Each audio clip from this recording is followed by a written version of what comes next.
Hello, I'm Joe. Hi, I'm Allison. And welcome to Queer Cinema Catchup. The podcast where we catch up with one another. And all that jazz. And all that jazz.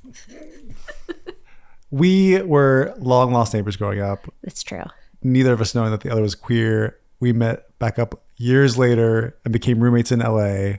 And here we are catching up on some of our favorite movies That we often watch together because we are roommates. And we say movies, but today we'll actually be talking about the television series Interview with a Vampire, Season 1. Kind of a general overview because we watched it last year, but we did watch a few key episodes this past week to kind of remind us what was going on, in the hopes that when Season 2 premieres in May, that we can maybe recap it episode by episode. Yeah. And it kind of works out perfectly because we just got back from New Orleans for the first time ever. Correct. We were there for a wedding. Yeah. Oh. You can see the way Joe's looking at me right now. We're sitting across from each other today. The tables have turned. Yes, it's sad. I'm finally sick. Allison's sick. I've been bragging about how I never get sick and how sometimes I get caught in lies because sometimes you just don't feel like hanging out, like you're just tired and you are a people pleaser and you can't just tell people you're tired. You have to say, I don't feel well. So I've said that a few times and then later on I'll inevitably, because I'm very just honest once I'm talking to someone, I'll be like, I never get sick. And I'll be like, back in my mind, did I ever say I was sick? But anyway, I'm sick today. Okay, wait. First things first. What is your relationship to vampires? Tell me. Do I have a relationship with vampires? I guess a female of my age is going to have some kind of reaction to vampires just based on that other vampire story that was very popular when I was in high school. But I'm just curious if you have any... And I would even go further back, but you go ahead. You first. I remember in grade school, there was a song. Do you remember that song? It was like, Looking for Dracula. Can you play it? Looking for Dracula. Looking for Dracula. But I'm not afraid. Yeah. You remember that song? I do. I think it was on a burn. What I can see. I had a mixtape, or not a mixtape. It was one of those, a collection of different songs. And it was a Halloween version. It had that song on there. Two very important movies, I think, in my formation. The Little Vampire. Oh, yeah. I love that movie. Oh, it's a quick side story. Yeah. Remember how our friend knows? Yes. Yes. One of our friends. He's Jonathan Lipnicki. Yes. That's his name, okay. And one of our friends is just very friendly with strangers. And he sat down on a flight and Jonathan was sitting right next to him. And they became Instagram friends. And our friend thought that he was going to be hanging out with him all the time. But, they bonded over Topgolf specifically. Oh, yeah. But I think they did stay in contact. I don't think it was a one-off. I think he was very friendly back. But then our friend moved to New York. Yeah, it was really upsetting. Also, more vampire stories for you. Just really quickly, just to rattle them off. Did you ever watch Are You Afraid of the Dark? Yeah. Do you remember the episode with the vampires? No. Well, the vampire episode of Are You Afraid of the Dark, I don't remember anything about it, but I watched it from behind the sofa. How no one saw me doing this, I don't understand. But I was able to watch the whole episode. And then for 2 months, I slept with my covers pulled up to the top of my neck because I thought that would protect me from the vampires. Is there anything else we want to go into before we launch into all this? How should we do this? Are we talking about the episode first? Are we talking about New Orleans? I think we should intersperse. I have a little list. But I think quickly we should just touch upon vampires. Kind of got co-opted by, I would say, heterosexual culture with Twilight, right? But I would say that they're kind of inherently very queer. And I don't know if you would agree with me, just mythologically speaking. We want to get a little academic up in here. Are they? I think so. They're creatures that are othered. Their desires are wrong. I mean, that they play into that in this show, I would say, a lot as well. Yeah. But of course, they're also monsters, so it's also kind of a bad... It's right on that edge. So we're once again doing an adaptation. Interview with the Vampire is a series version of the movie that came out in the 90s, 2000s. The Interview with the Vampire movie? Yeah. I think it came out in 94. In 94, which is also based on a book by Anne Rice, which came out in the 80s. Okay, she was born in 1941. I was about to share that as the 1976, but she wrote a short story in 1968. Wow. And Anne was horny. Yeah, I'm sure that we should have looked up differences between the book and the movie, but I have a feeling the book's probably even more... I feel like I did this before. I Googled quotes that she said about the movie and she liked the adaptation, but watched me be totally wrong. You did? I did. Before we even had this podcast. Or did you do that with Brokeback Mountain? Well, I did that with Brokeback Mountain too. You love looking up quotes. I do. I do. I'm just going to quickly, Anne Rice's opinion. take on She's Interview like, with the I'm Vampire. making money. I love it.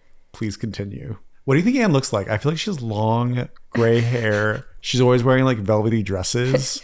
She has long socks, black shoes. Okay, it's really... And she lives... Does she look like that? Did you look her up? No. Okay. I'm sure this is just one picture. But there's a picture of her. She's a gray bob. Okay. But it's very nice gray. She's wearing a gray turtleneck that goes down to her waist. And then beneath the turtleneck is a black dress that goes down to her ankles. I love it. And then she's wearing black shoes. There's just a vibe. But that I mean, happy she that wrote it when she was fulfills. young. So I imagine she looked different then. But, fun fact. She's from New Orleans, Anne Rice. Oh shoot, we might have to, well, we can, some of this information we will delve into when we actually do the recap of the series, because we didn't prepare as much as we maybe should have, and that's on me. Yeah, I think our 2 listeners are going to be really upset by this. How's our podcast performing, Allison? Well, it's exciting. 3 listeners. One of them may be me. We really appreciate all our listeners, no matter where you are, whoever you are. We hope we have more someday, but if not, we're very content to talk to 2 to 3 listeners, even if one of them is Joe. Anyway, it's an adaptation of an adaptation, which actually isn't accurate. I said the last time, it's an adaptation of an original book, which is based on a short story. So actually, I was right. But yeah, so did you watch, the point of this was, did you watch The Interview with a Vampire, the Tom Cruise movie, and Brad Pitt and Kirsten Dunst movie when you were young? I don't know if I did. Oh. My mom was my mom has this demon theory that like pops out of nowhere, but don't get the wrong impression. She's not like one of those like scary Christians that She's not. think that everything's the devil. But there's 3 things that my mom was, I really remember as a kid that she was scared into my brain that I could not participate in. One is on the Dodge Ram cars. The Ram, she says, is the sign of the devil. So none of us could have Dodge Ram cars. Another is she really doesn't like the movie Rocky Horror Picture Show. Bless you. Thank you. Because in her youth, her brother took their family to see this movie in the theater, and it was, I guess, highly sexual and highly inappropriate for the age that they were. So I was not allowed to watch that. And I was like so terrified. But when I finally saw it, I was like, it's this silly theater movie. Like, I don't know what she was afraid of. Well, you should tell about the time you won it. I was in 7th grade and I went over to a friend's Halloween party. I don't even know it was a Halloween party. And there were like white elephant prizes or whatever. So it's probably a Christmas party. I think it was.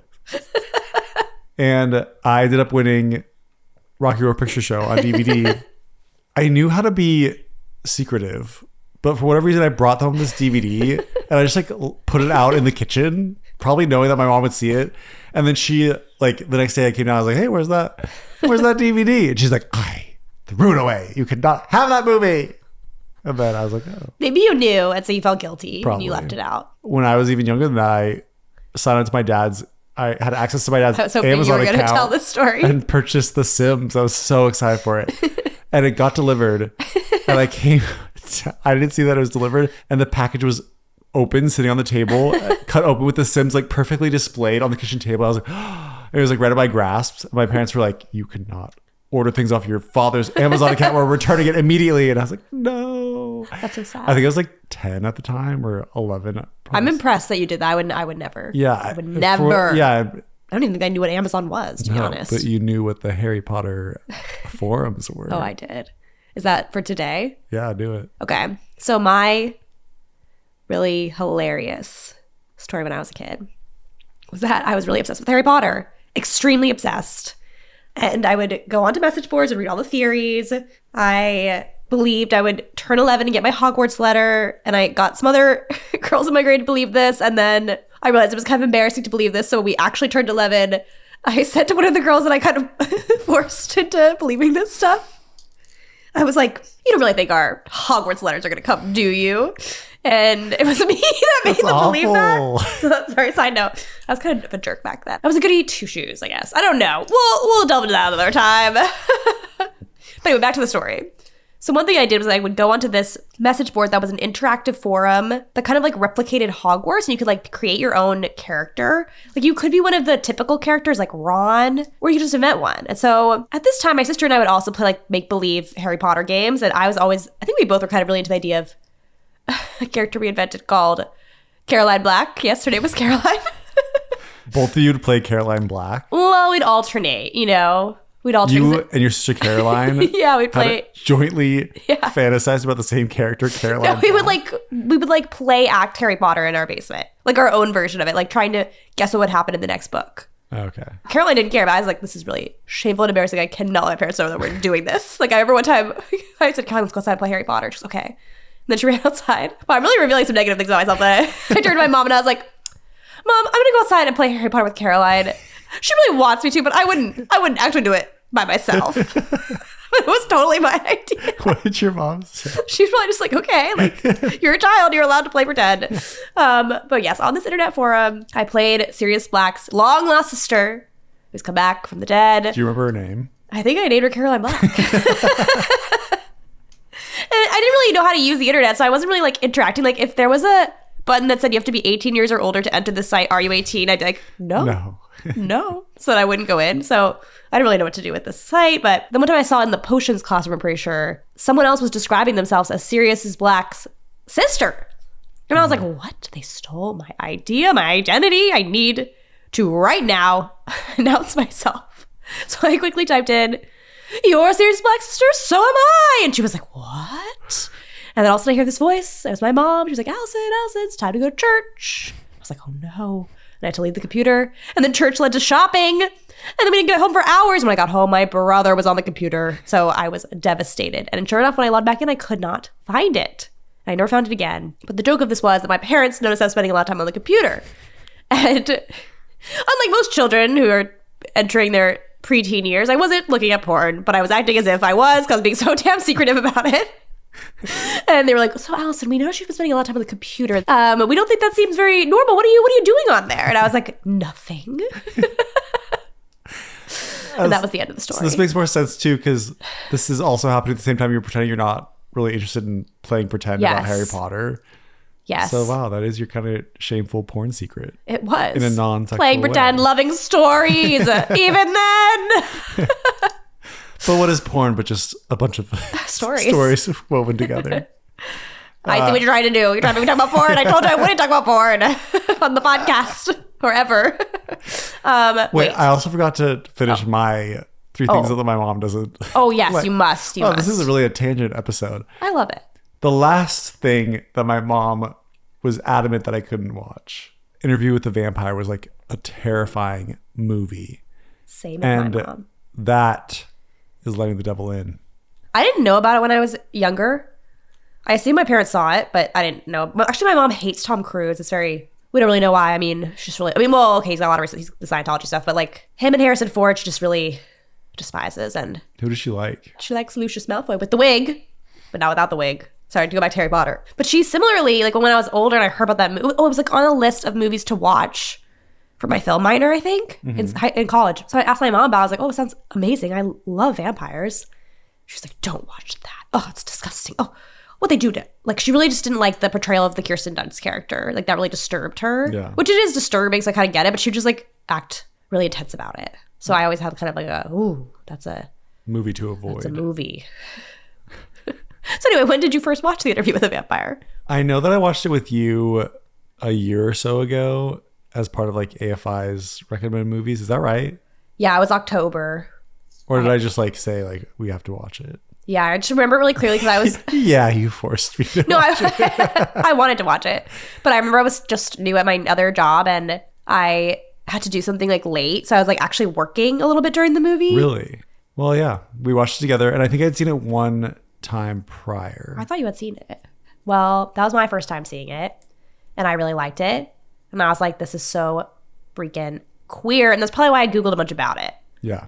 Because it's very subtextual, but it's like Louis and Lestat are 2 vampires.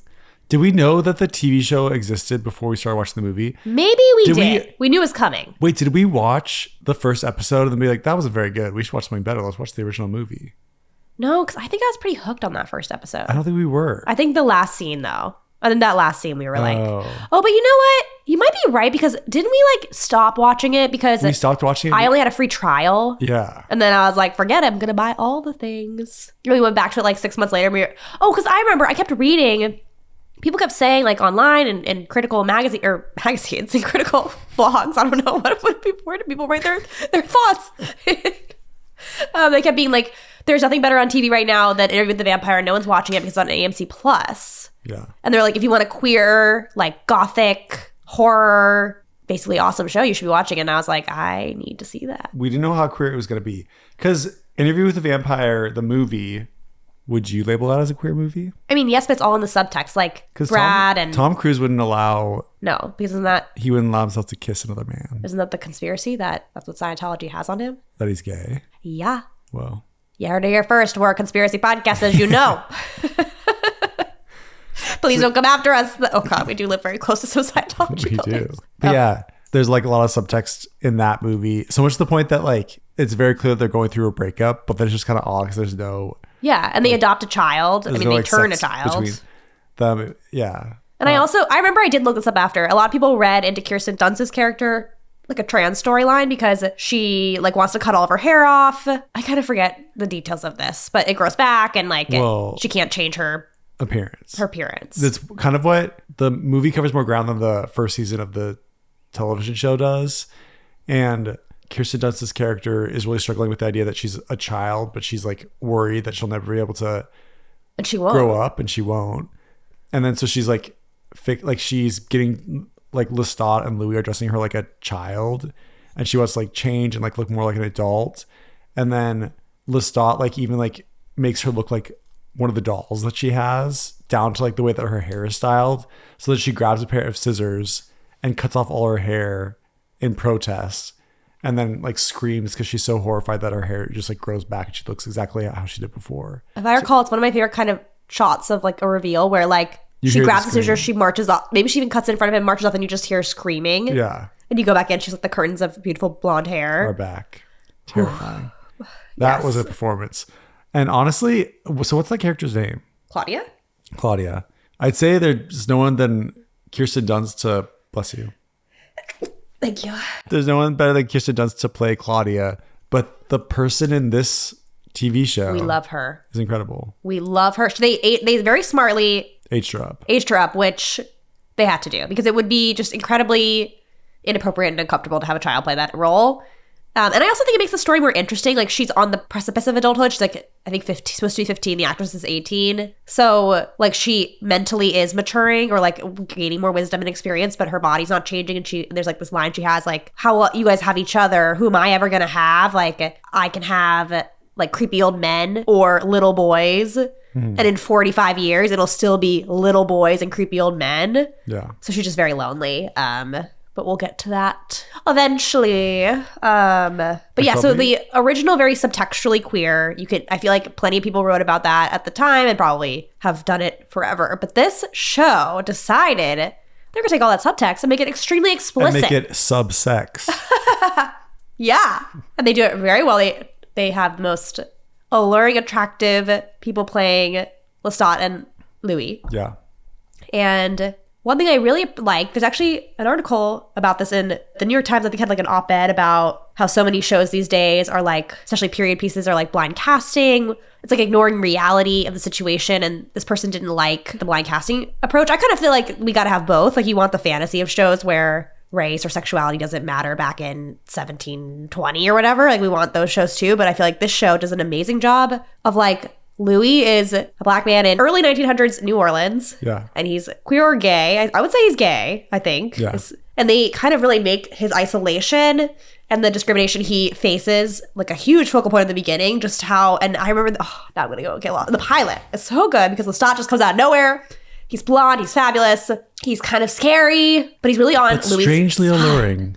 Very alluring, I would say. And he's strangely on Louis' side. What's happening? How do they meet? Louis just shows up at one of the like jazz clubs.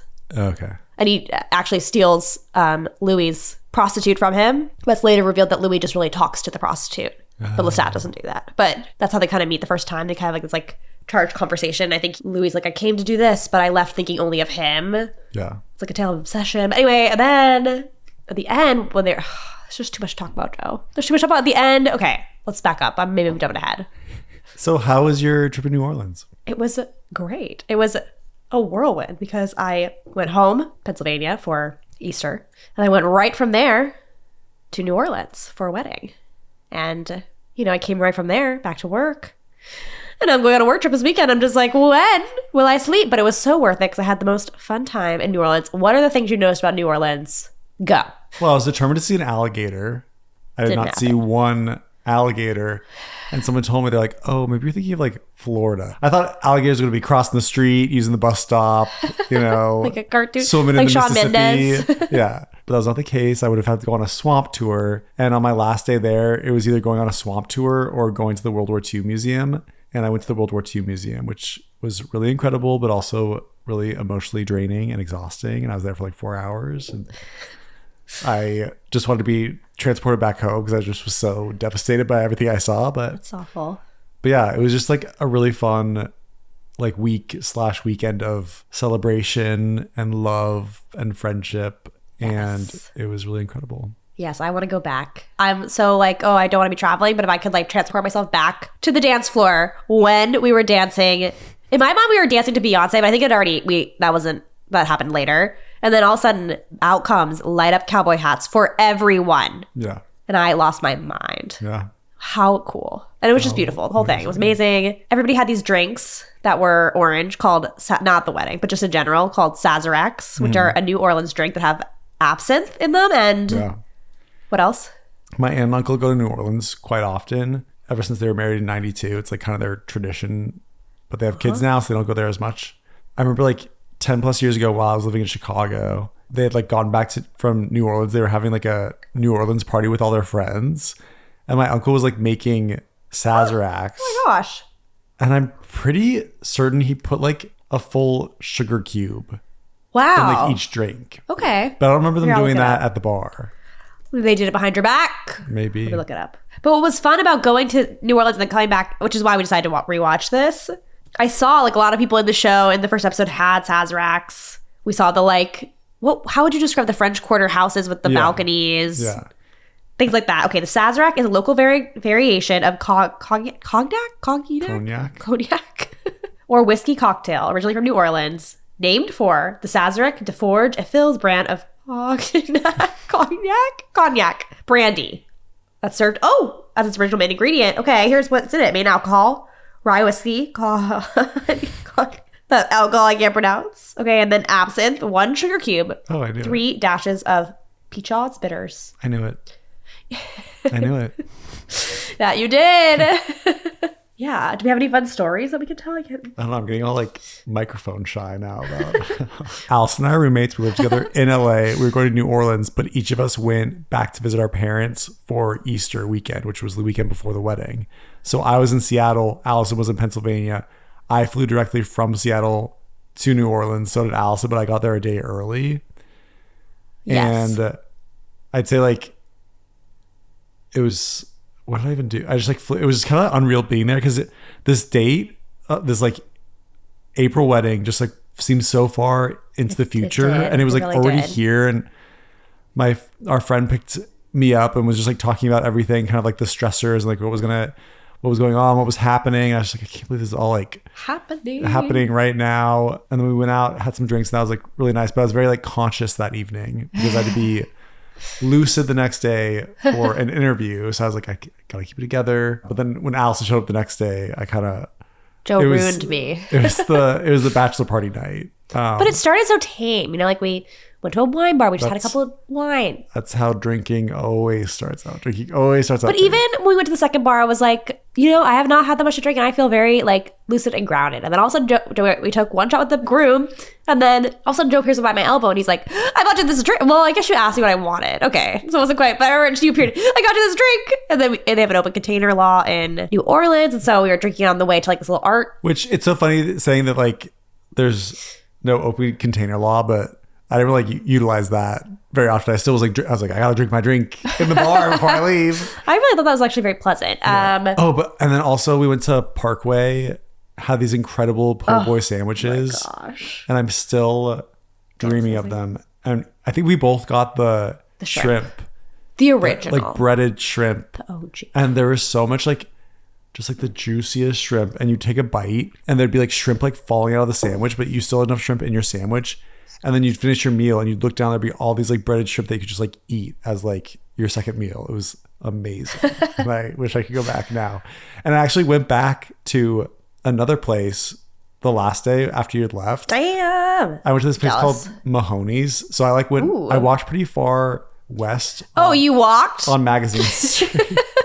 We'll tell you about that in a second. Because I would make us walk everywhere. He's the reason. I got dehydrated the next day. But I was actually very excited to walk, so I'm just kidding. I walked down Magazine Street after the World War II museum and I needed some self-reflection.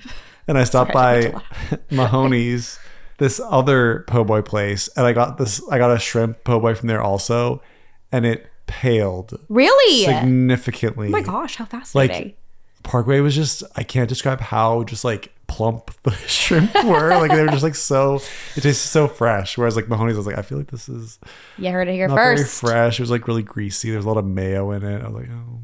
The bread was a little soggy. Wasn't quite the same. Wow. But not to dampen how incredible the New Orleans experience No, was. it's amazing. So yeah, Thursday, Allison was in the city and we all got dangerous and we were all reunited. And then we made a new friend there too. We made lots of new friends. Lots of new friends. But one that we were like really connected with for a lot of the trip. And it was kind of like a trio of us. We're stomping around New Orleans.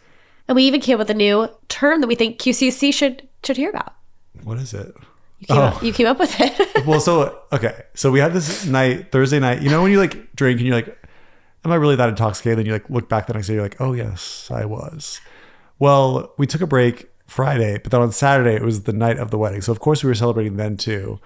And Allison proceeds to tell me, as I'm once again drunk on the dance floor, a story. I know we were about to start dancing together. Oh, dancing during the like couple song. Oh, that's right. So they're like, all the couples come on dance now. I'm like, should we dance? Or I think you said, should we dance? And I was like, yes.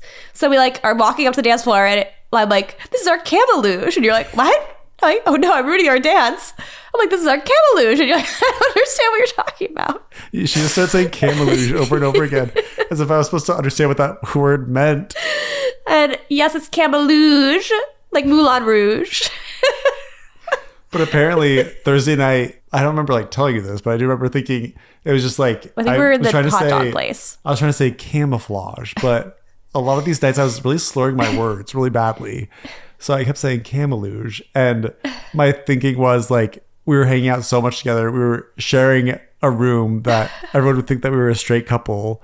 And that was kind of our camouflage because we were hanging out with each other so much. And I thought that was hilarious. I'm like, we have to talk about on QCC. And also, I think it's accurate because some guests, our favorite guests actually, everyone was our favorite, but Joe knows what I'm talking about. When we were sitting down, I was meeting a couple of our guests at our table. Was like, you were talking to someone else, they're like, and who's he? And I was like, oh, this is my roommate, Joe. The Camoulouge. I was very delighted by this because sometimes like we like walked around Los Feliz. It doesn't cross my mind very often, but I'm like, oh, like people might think that we are a couple, which is so not what our dynamic is, you know? It's just that we are best buddies, I would say. / what would you say? You're not by the microphone. Not by my mic. But how much of a romantic comedy would that be? Alas. A twisted comedy. Alas, it's not meant to be. It's not the story. We have way more fun the way things are. And that's how we prefer it. But anyway, I was delighted by the Camoulouge joke because it took me back watching Orphan Black. Did you ever see that show back in the day? Joe saying yes. He's almost sitting down. I know you're asking the general audience. Oh, no. But that show, I think it was before I really understood my own queer identity, but there was a queer character on that show. But yes, I remember I watched the show and I loved it because it was like showcased so many different types of women all played by the same person. So it really showed the diversity of women. And I think I like kind of feels a little queer to me, but the queer character, I was never like that. The girl character was like, she's not my favorite, you know? I was just... The girl character? Who was queer. The gay character, the female lesbian character played by Tatiana Maslany, Cosima, who I now love. It's not quite cancer. It's a clone disease from her genetic makeup. But don't worry. They realized that they were perpetuating the bury your gays trope because people wrote in and said, you can't kill Cosima. That's the bury your gays trope. And they didn't kill her? No, they wrote in her survival, and she got to stay with her beautiful girlfriend, Delphine, who I did like, but also one of the other main clone characters had a brother named Felix, who was a gay character too. So fast forward a couple seasons, Cosima has broken up with Delphine, who is like a double agent. It's all very dramatic, and she's devastated. And there's this scene in the hallway, and Felix is there, and he like kind of comforts her. It's really sweet. I don't remember what happens, but I remember I was reading the comments, and someone was like, oh, that was so sweet, their interaction. Someone was like, well, there's a special bond between like queer men and queer women that like other people will never understand. And I didn't really understand my queer identity at the time, but I instantly was filled with jealousy. And I was like, I want to have that special understanding. What? And that was kind of a sign. So anyway, that takes me back to Camoulouge and our special bond that is not romantic. Oh, Camoulouge. So Interview with the Vampire is also set in New Orleans. And do you feel after going to New Orleans, you're more like understanding to the New Orleans culture? Honestly, what shocked me the most about going to New Orleans was how much I felt like I had been there before. Same. I had the exact same thought. It's in so much media. We also had a teacher, an amazing teacher in 7th grade and 8th grade maybe, who was from New Orleans. She told so many wonderful stories about it. She said that when she graduated from college, her dad would either send her to Europe on like a trip, or she could be like in the parade, the Mardi Gras parade, as like I don't know if like princess is the right word, but like queen of the court or something like that. And she was like, yeah, I want to be in the parade. And I just remember being like, wow. And she got it. Yeah, that's what she did. Yeah. It's amazing. Loved her. She's a great teacher. Didn't we also do we did our own like Mardi Gras thing in her class? I think we did. And we baked the cake the king cake. The king cake where there's a baby in it. And when I was at the grocery store in New Orleans, they had king. I saw something. I was like, I wanted to get us all one. I wanted to get one, but there was just so much we were just like eating and drinking so much. I was like, I cannot. Yeah. I was like, no king cake. Yeah. Interview with the Vampire, I remember like not being that interested in it when we watched the first episode, but then at the end of the episode, near the end, Lestat, who Allison has mistakenly called Lafont a few times. I'll be like, Lafont, what's his name? Lafont. And you'll be like, no. And then we can't figure out his name. They're like, oh, Lestat. He has the ability to communicate with Louis using his mind. Yeah. And he's been calling for Louis all the time, and it's taking over, consuming Louis's life. And finally brings Louis to travel to the church, right? And to give some background on that, so like Louis is a pimp, basically, because his family lost his fortune and when their father died. And so he had to like make money for his family to like maintain their wealthy lifestyle. So he's turned to this kind of what he views in his interior as kind of a shameful job. And yet he has to like be strong and act like it doesn't affect him. And also he has a brother who has schizophrenia, I would say, or some kind of mental health disorder where he hears voices, and he's very protective of him. And the brother is very like obsessed with God and thinks he can communicate with God. And Lestat comes over, kind of gets in the brother's head with his vampire ways, and then the brother ends up like killing himself, and the mom blames Louis. And also Louis has had his first homosexual encounter with Lestat. In that episode. So at this point, and then they're at the funeral, they're burying the body, the brother, and then he's like, Mom, do you want me to walk you home? And she's like, no. And he is devastated. He's been basically like rejected. He already was full of shame. He's also in a society where he is not he is doing business in the city, and he has a successful business, but he is a black man at that time, and like that is portrayed very accurately, where he is like seen as a second-class citizen.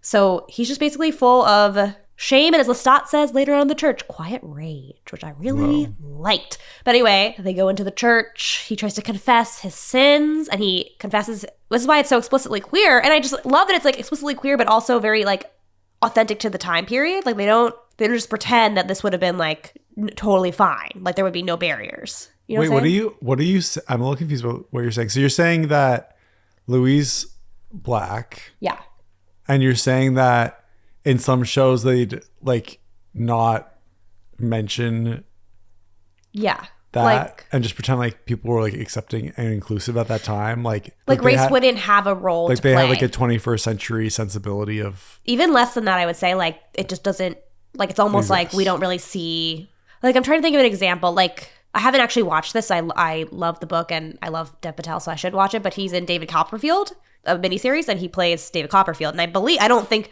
maybe I'm wrong, they could explain like his background in a way that like makes sense for the time. But I think it's just kind of like an adaptation that it's like, yeah, what's that show? What was that movie? Or like they kind of do it in Bridgerton, right? Kind of, but they do have an explanation.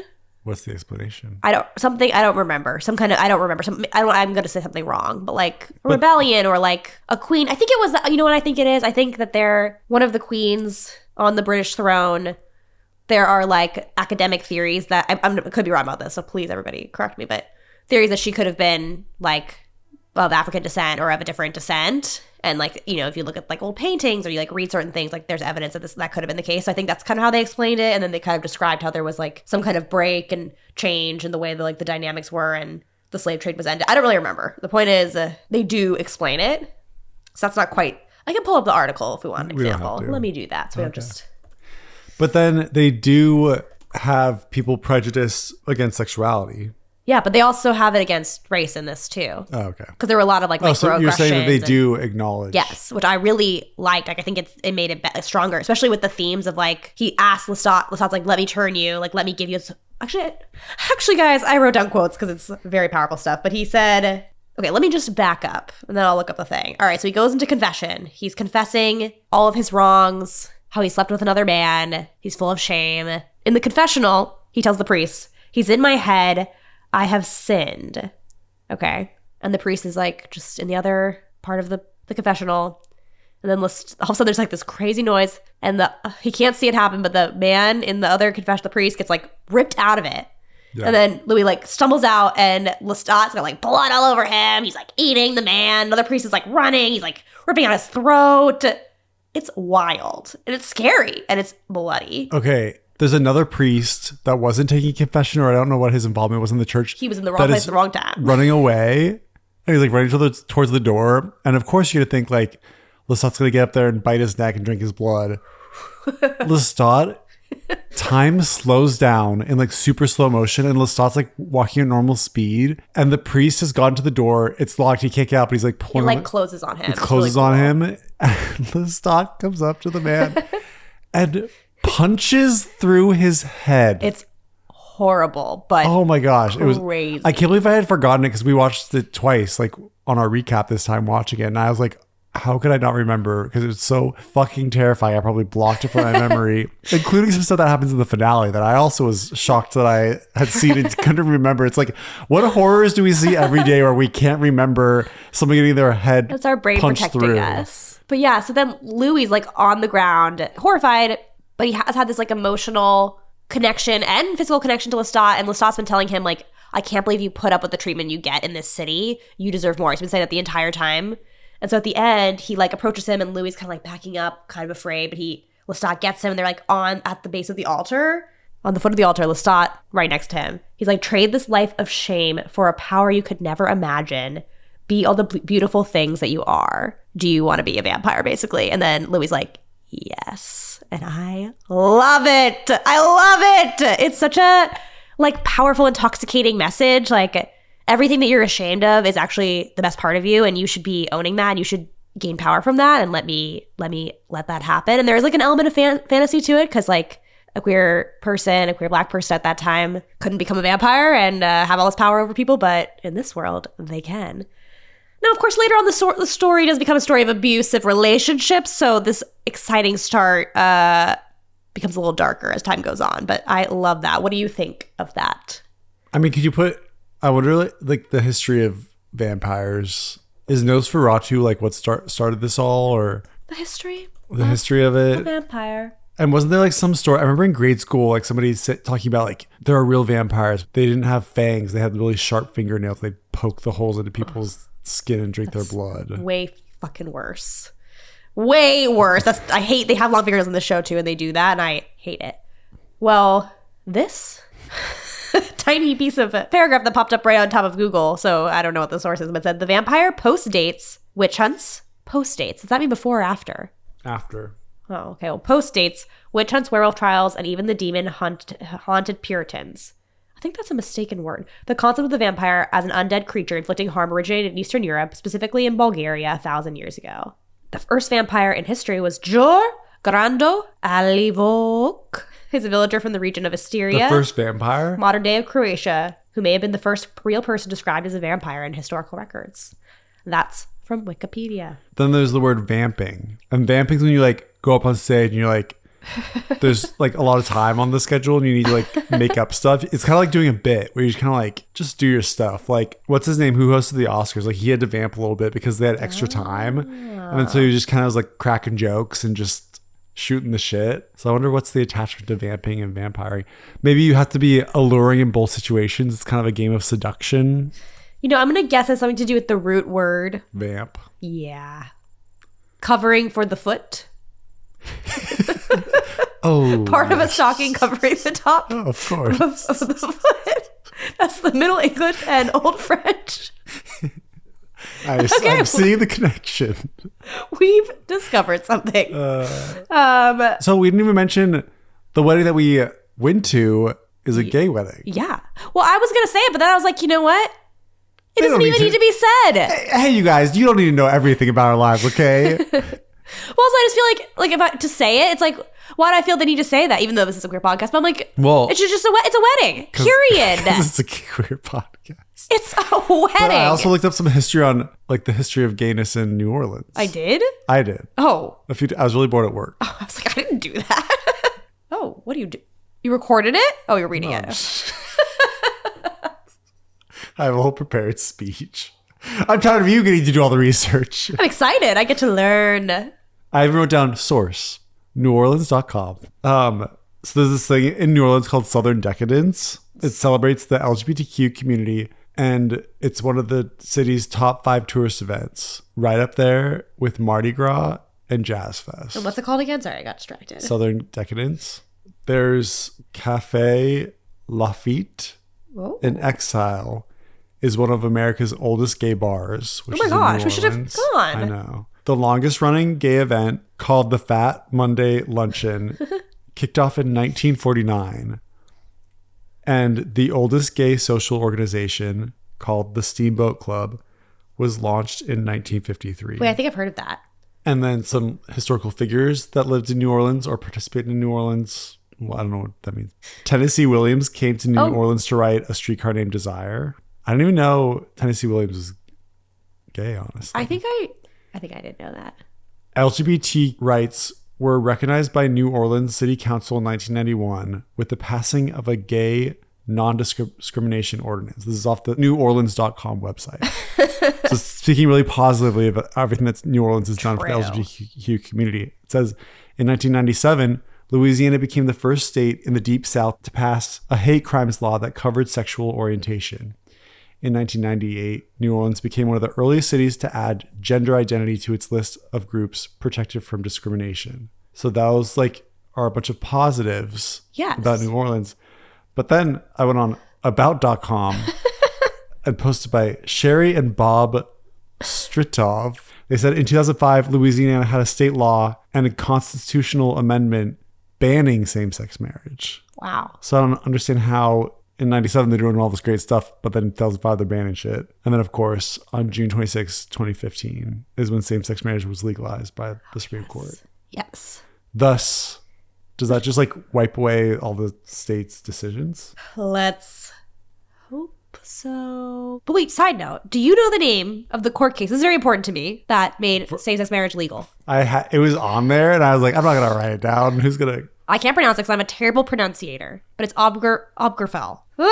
Guys, I can't pronounce cognac. Were they a same-sex couple trying to get married? Okay, it's a landmark decision of the Supreme Court of the United States which ruled that the fundamental right to marry is guaranteed to same-sex couples by both the Due Process Clause and the Equal Protection Clause of the 14th Amendment, which is a clause, both those clauses they use often to ensure the rights of different groups of people. The 5-4 ruling requires all 50 states, the District of Columbia, and the insular areas perform and recognize the marriages of same-sex couples on the same terms and conditions as the marriages of opposite-sex couples, with all its accompanying rights and responsibilities. But prior to Obgerfell, same-sex marriage had already been established by statute, court ruling, or voter initiative in 36 states, the District of Columbia, and Guam. But here is some background. I think it was a combination. It's not the culmination of one lawsuit. It's many different consolidation of 6 lower court cases originally representing 16 same-sex couples, 7 of their children, a widower, an adoption agency, and a funeral director.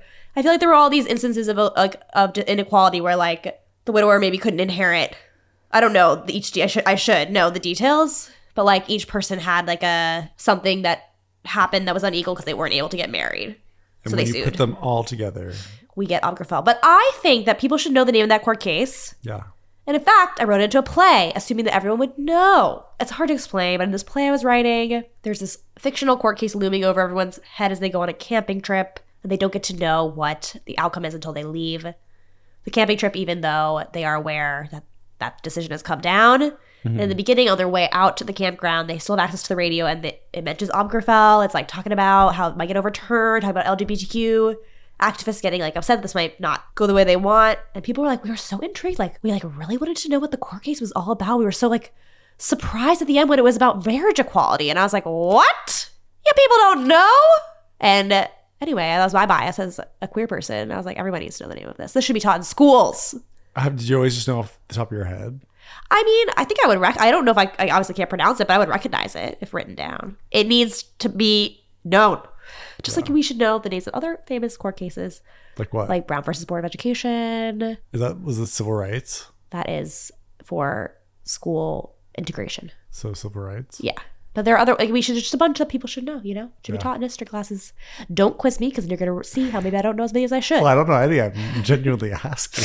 Well, it's my little soapbox. Okay. So anyway, thanks for bringing it up and reminding me about my soapbox. Come back down to my level, please. So back to Interview with the Vampire. Yeah.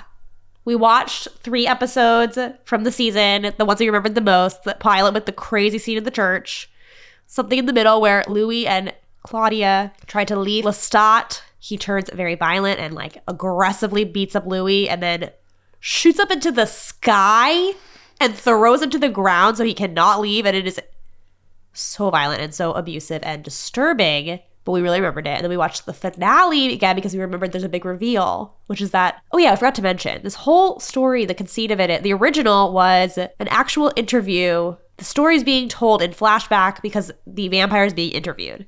Which is a really Modern and interesting take that I imagine it's from the book, but yeah. It's from the book, but I always like forget that element when I'm watching it. I'm like, oh, right. It's called Interview with the Vampire because this person's being interviewed. Yeah.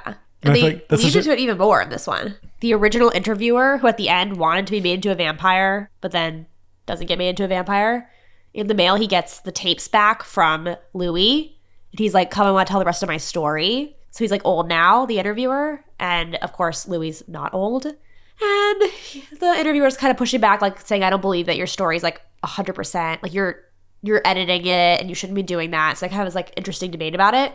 But Louis has this like cast of servants that are supporting him and they're human. They let him like take their blood a little bit, but not too much blood, just a little bit so that he can have that juice running through him. But one of them, a very suave individual, the reveal at the end, well actually the reveal is in the second to last episode where he's at the bar back in the 80s with the interviewer, so you realize that he's actually a vampire too. And then the very last scene is him revealing his vampire eyes and flying into the sky, and his name's Armand. And apparently the Interview with the Vampire has sequels, and he is one of the biggest characters from the series. Whoa. But can a vampire drink another vampire's blood? Well, that's how you become a vampire in this world, right? But like, why is he like continuously drinking Armand's blood? Great question. I don't want to Google it because I want to be surprised. He's like becoming a super vampire, or is he like sick? He's sick. No, but it was a great reveal. We just like the show's so good, you guys. It is like a little like gothic and dramatic. Yeah, and the lyrics, the dialogue is a little bit like poetry. It might not be to everyone's taste, but I thought it's really well written. I love it. It's very like they speak like they're. I mean, which makes sense because they're vampires who've read a lot of books, but they speak so eloquently. Yeah. And in the finale, Lestat, there's one scene where he just like looks so pretty is how I described it. I was like, wow, he's really pretty. He's like, we figured out why. It was the hair. He has very long hair, which is like how it was in the original. I kind of think it works for a vampire, but this man looks so, I mean, he looks good, period. But he looks like he was meant to have like hair that's kind of poofed up on the top of his head and not hanging down in long curtains on the side of his face. Yeah. Put it like that. I like that. What else should we talk about? Well, I took a lot of notes. Let me see what I said. It's a pandemic story. Oh, yeah. Oh, yeah. The interviewer has Parkinson's, which I'm curious to see how that comes into play. We talked about, confession/reconciliation stories. I think we must save those for another time. What's your first confession story? Have I told you this before? I remember reconciliation. I don't remember doing confession. I mean, first reconciliation, because we never had to go to confession, which is not accurate to the Catholic Church, but no matter. But yes, okay. At our church, First Reconciliation is a sacrament where you confess all your sins for the first time, and then the priest will tell you what to do to be given forgiveness or whatever. I'm sure someone with theology knowledge will tell me how wrong this is, but usually you do that in a confessional, like Louis. Our church, we didn't have those, so they set up a little place in front of the church where you would walk up in front of all your peers and sit down across from the priest in a folding chair and say your sins. With like your classmates in a earshot? Not that they were in earshot, but they were right there. It was just weird. I remember the year that we did it. So I'm a year above Allison. We went to the same grade school. I remember we were all waiting in line, but then you like go off into a separate room, but the door was open. It was that little rectory room. Yeah. Maybe you're right. So I think you would go in there. Well, I didn't know if they changed it because they're like, this is maybe a little inappropriate. We were also there during the time of the Catholic Church. The times. The times. Sorry. But the spotlight, whole big reveal. The reveal. When it all came out. Of what's been going on. Which I was shielded from. I had no idea that it happened. Okay, so anyway, long story short, I had to confess my sins, and it was like I was mean to my sister. I didn't do my chores. But then I had this really deep, dark secret, which was that... What was it? That I already knew what sex was. And I hadn't told my mom. And I had tried to get her to tell me. So then you could be like, oh, I know because you told me. Well, yeah, we were like in the kitchen and I was like, how do you have babies? And I was like, what do you mean? You know about pregnancy? I was like, yeah, but how do you have babies? She's like, what do you say? I'm like, I want to know. And she's like, well, there are certain steps, but you don't know these, do you, Allison? I was like, no. I was convinced that I had mortally sinned. Going in the backyard because Caroline wants to play Harry Potter again. I was convinced I had gravely sinned, and I would pray about it at night. I was so sure this was like the worst thing I've ever done in my life. Just knowing. It's fascinating. And so then I go to reconciliation, I say my boring sins, and I quickly say, and I lied to my mom. I couldn't even be honest about what it was. And then his reaction was very like, okay, well, say your 3 Hail Marys. I was like, that's it? And I don't know how much longer, but I still lived in agony. And then I went to like... Oh, you didn't feel better by doing that? And then I went to a sex ed class with a friend and our moms. And then after the class, it's time for bed. My mom's putting me to bed. I'm like, Mom? She's like, yes. I'm like, everything that we talked about tonight, I already knew about it. I already knew. And she was like, okay, that's okay. Good night, love you. And I was like, that was it? All this time I've been panicking and full of shame like Louis. And it was all fine. And that's my reconciliation story. I really don't remember mine. I'm sure I was like, I'm mean to my sisters. Yeah, is probably what I said. Reconciliation. What are all the sacraments? Are there 7? Yes. Baptism. And part of them is you have to get married. Well, it's just not every. You don't have to do all 7 sacraments. Oh, is one of them becoming a priest? I think that is a sacrament, maybe. Baptism, First Holy Communion, First Reconciliation. Or maybe it's First Reconciliation, then First Communion, but I think it's Sacred Heart. They switched them, which they were not supposed to do. And then confirmation, which is also a funny story. Because in Seattle, you got confirmed when you were an adult. Well, 18, 17. And you can make the decision, but in Pennsylvania, you did it when you were in 4th grade. So when we moved to Pennsylvania, my mom was like, well, we got to hurry up and get you confirmed. So I got confirmed with a bunch of 4th graders, and we had to wear these big red robes. And, it's all fine. But then one of my classmates in high school, her little sister was in 4th grade. So then she was there at my confirmation. I was humiliated. Oh, my gosh. Confirmation was so stressful because, basically the way our school functioned, even if you stayed in the Seattle area for high school, everyone goes off to different hye schools. Like, there's not one main high school that everyone goes to. And so I went to Blanche. I was like, great, I never have to see any of these people ever again. And then when I went to confirmation, all of us were back. And I was like, oh my God, now I'm back. I can't believe all of us are in a classroom together again. And it's so funny looking back now. It's like we were only 3 years removed from grade school. But at the time I was like, I haven't seen these people in 20 years. It's too long. Yeah, but... Well, I had the reverse experience because Joe's sister asked me to be her sponsor. Mm-hmm. So I got to go back, but I was very excited to kind of reunite with everybody. Yeah. How was it? Well, I remember I was supposed to walk up. Yeah.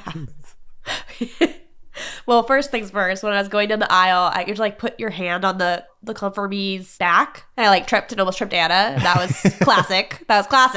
But we were fine. We made it through. And then I think it was the same trip. So we were juniors in high school. Is that right? Yeah. Anna surprised me by inviting some of our old friends out to dinner, and I kind of did know they were coming because I remember she was like texting about it, and I kind of figured it out. But basically, we had dinner. It was really nice. And then I don't remember where we went. But we were like, we went to a hookah bar. And I was like, Was I there? You might have been at the hookah bar. I don't remember you being there.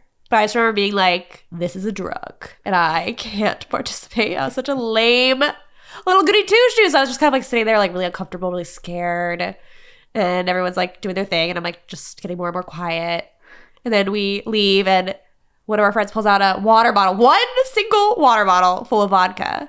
And everyone starts drinking. I'm like, oh my God, I can't do this. I remember we ended the night at someone else's house. And I'm pretty sure your mom must have known where we had gone to someone else's house. I just remember it was like lying in someone's bed and it was like covered in dog hair. I just remember being like, what is my life? I'm in this dog hair bed. But then did someone else come up to you and be like, bye, Allison. I hope you had fun. No, she said, bye, Allison. I'm sorry you didn't have fun. I Oh, was like, no, I did. I did. And I think also on that trip, I won't say the details of who, but we were driving around and someone in our group was like, and they hadn't even kissed anyone and they were a junior, or like they were like a sophomore, they were 14 years old or whatever. And I was like, oh no. But I'd already told Anna that I had done that, but Anna very, very nicely was like, well, it's okay. That's not that weird. And I was like, oh my God, I'm so strange. And now with the wisdom of many years, I can see this as for what it is, an amusing story of youth. Yeah. Would you say you're more of a Louis or a Lestat if you had to choose? And you can't say Claudia, but I'm definitely a Louis. What do you think? I guess I'm a Louis.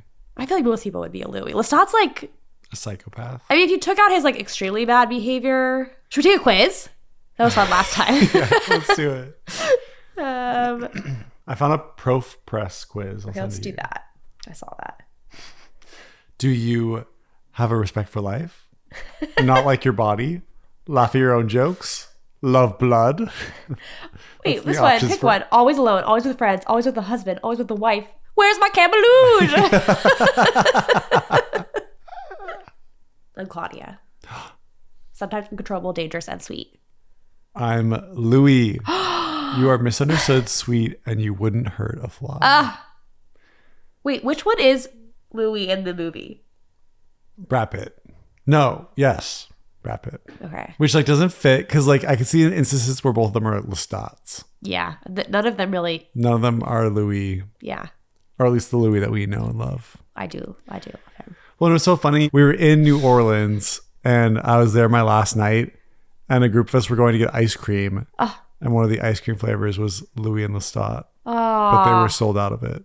But any other thoughts, any other asides, anything you want to talk about? Well, I guess I'll prime us for next week. What we're going to do. Next week? Should I say? Oh, yeah. We are going to listen to the new Taylor Swift album. Well, so when this podcast comes out, will be the day of we will be listening. The Taylor Swift album. Called? What's it called, Joe? Tortured Poets Club. No. It's called The Tortured Poets Department. No. It makes me think of the Dead Poets Society, which I think might be intentional. And it also makes me think of, weirdly, I told you this, you thought I was going crazy, those books, Lemony Snicket. Elaborate. Because there was like all these like, weird departments, all the people that were in that secret organization, the parents who had died but weren't dead. And the way like she's always all about the Easter eggs. That book was really an Easter eggy type book where there were always like secret messages and characters who like popped up who like had weird names that you like connected to other things. And the VFD. Remember that? Yeah. Which stood for? The Volunteer Fire Department. Yeah. See, departments. Probably maybe it's just the word department. Yeah. Anyway. I wonder what the music will be. I have no idea. I always get like anxious because I'm such a big fan that like one time she'll put out an album that's actually like bad. And then. But would you ever really think an album's bad? I mean, maybe not at this point, but I remember like listening to Folklore when that was surprise dropped. I was like really nervous. I was like, oh, this might be really bad. And then, I mean, it was amazing. So I was like, wow, she did it. But but I get worried. What? I thought I saw a bug. Did you see that? No. So it's been a couple episodes of our Gaylord podcast. I will reserve my thoughts until after I hear this album because Okay. I feel like she's kind of done some things to make me, Well, let it here go, we are for the third time in a row signing off, talking about goddamn Taylor Swift. You'll never escape it. Please send in your thoughts to queercinemacatchup@gmail.com. Please continue to listen to our 3 listeners. Tell your friends. And watch The Interview with the Vampire on AMC. It's really great. Yeah. Give it a chance. Give it a chance. Bye. Goodbye, everybody. For real. Adios. Oh, I always do that. I can't help it. Goodbye.